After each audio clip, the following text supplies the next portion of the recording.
2 दिवसापासनं तब्येत ठीक नाही आणि त्याचा असर हा चेहऱ्यावर दिसत आहे.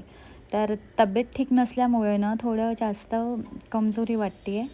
पण अंघोळ वगैरे सगळं करून देवपूजा केली इथे छान आणि देवपूजा केली नाही ना, की कसं असं काहीतरी न केल्यासारखं वाटतं. पण आज अंगामध्ये एनर्जी नसूनही मस्त देवपूजा केली, देवाला नमस्कार केला आणि म्हटलं मग थोड्या वेळात हॉस्पिटलमध्ये जाऊया. तर असं वातावरण बदललं ना आणि असा धो-धो पाऊस आला, की हवा सुटून तर मला तर असं वाटलं, की काय चक्रीवादळ येत आहे का काय माहिती. तर सगळीकडे एकदम सगळं ओलं-ओलं झालं होतं पावसामुळे. पाऊस छान असा पडला प्रचंड असा आणि आभाळ आलेलंच होतं, पण त्या साईडला बघितलं तर थोडं ऊन होतं, तर कळलंच नाही.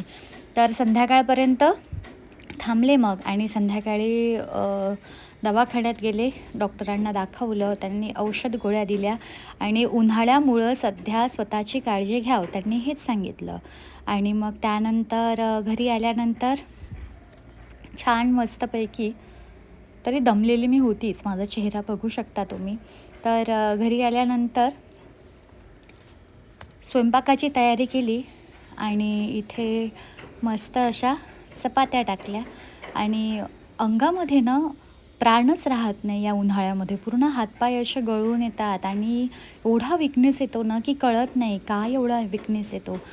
पण काही असलं तरी कामं तर आपल्याला करावीच लागतात, कारण बिना कामाशिवाय आपलं घर चालेल कसं? आणि माझ्या केसांचा गोंधळ बघू शकता तुम्ही. असं वाटत आहे की त्याला काय इलेक्ट्रिक करंट देऊन काय कडक केलेत का केस काय माहिती. पण असो, तब्येत ठीक नसले की ह्या गोष्टी तशा होतातच. तर इथे पटापट आमच्या दोघांपुरती मस्त चपात्या टाकून घेतल्यात आणि स्वयंपाक झाल्यानंतर सगळं व्यवस्थित आवरून मग मी थोडंसं खाली गेले. कारण तिथे मस्त आमच्या इथे लॉन आहे आणि तिथे बिना चपलीचे फिरत होते. खाली मस्त इंग्लिश गवत आहे आणि बाहेर निघालं की जरा बरं वाटतं. घराघरात झोपून राहिलं ना, की एकदम असं फारच आजारी असल्यासारखं वाटतं. तर त्यामुळे मी मस्त अशी लॉनमध्ये फिरत होती आणि समोरच आमच्या सोसायटीमधले इथे खेळत होते फुटबॉल. तर इथे फुटबॉल खेळतात आमच्या सोसायटीमधले जेंट्स आणि इकडे आम्ही लेडीज फिरत असतो.